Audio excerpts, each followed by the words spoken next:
One में स्थित एक आश्रम में एक ज्ञानी साधु रहा करते थे। उनसे ज्ञान प्राप्त करने के लिए छात्र दूर दूर से उनके पास आया करते थे। आश्रम में रहकर शिक्षा प्राप्त करने वाले छात्रों में से एक छात्र बहुत आलसी था। उसे समय व्यर्थ गंवाने और आज का काम कल पर टालने की बुरी आदत थी। साधु को इस बात का ज्ञान था, इसलिए वे चाहते थे कि शिक्षा पूर्ण कर आश्रम से प्रस्थान करने के पूर्व वह छात्र आलस्य छोड़कर समय का महत्व समझ जाए।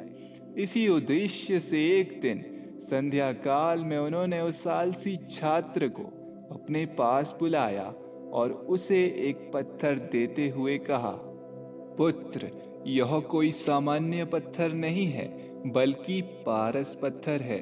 लोहे की जिस भी वस्तु को यह छू ले वह सोना बन जाती है। मैं तुमसे बहुत प्रसन्न हूं, इसीलिए 2 दिनों के लिए यह पारस पत्थर तुम्हें दे रहा हूं। इन 2 दिनों में मैं आश्रम में नहीं रहूंगा। मैं पड़ोसी गांव में रहने वाले अपने एक मित्र के पास जा रहा हूं। जब वापस आऊंगा तब तुमसे ये पारस पत्थर ले लूंगा। उससे पहले जितना चाहो उतना सोना बना लो। छात्र को पारस पत्थर देकर साधु अपने मित्र के गांव चले गए। इधर छात्र अपने हाथ में पारस पत्थर देख बड़ा प्रसन्न हुआ।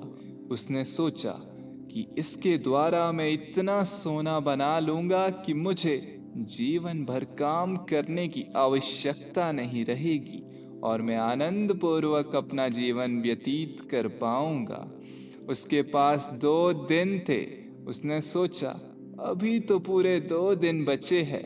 ऐसा करता हूं कि एक दिन आराम करता हूं और अगले पूरे दिन सोना बनाता रहूंगा। इस तरह एक दिन उसने आराम करने में बिता दिया। जब दूसरा दिन आया तो उसने सोचा कि आज बाजार जाकर ढेर सारा लोहा ले आऊंगा और पारस पत्थर से छूकर उसे सोना बना दूंगा।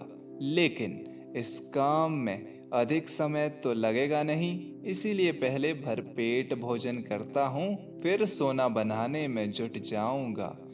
भरपेट भोजन करते ही उसने सोचा कि अभी मेरे पास शाम तक का समय है, कुछ देर सो लेता हूं, जागने के बाद सोना बनाने का काम करूंगा। फिर क्या, वह गहरी नींद में सो गया। जब उसकी नींद खुली तो सूर्य अस्त हो चुका था और 2 दिन का समय पूरा हो चुका था।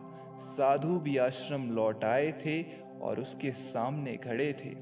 साधु ने कहा, हे पुत्र, सूर्यास्त के साथ ही 2 दिन पूरे हो चुके हैं। अब तुम मुझे वह पारस पत्थर वापस कर दो।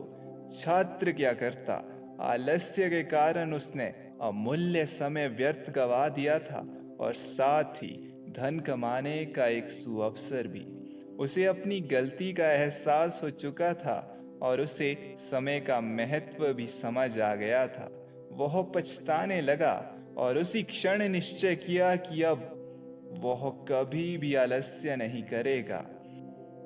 जीवन में उन्नति करना चाहते हैं तो आज का काम कल पर टालने की आदत छोड़ दीजिए। समय अमूल्य है, इसे व्यर्थ मत गवाइए, क्योंकि एक बार हाथ से निकल जाने पर समय कभी दोबारा वापस नहीं आता।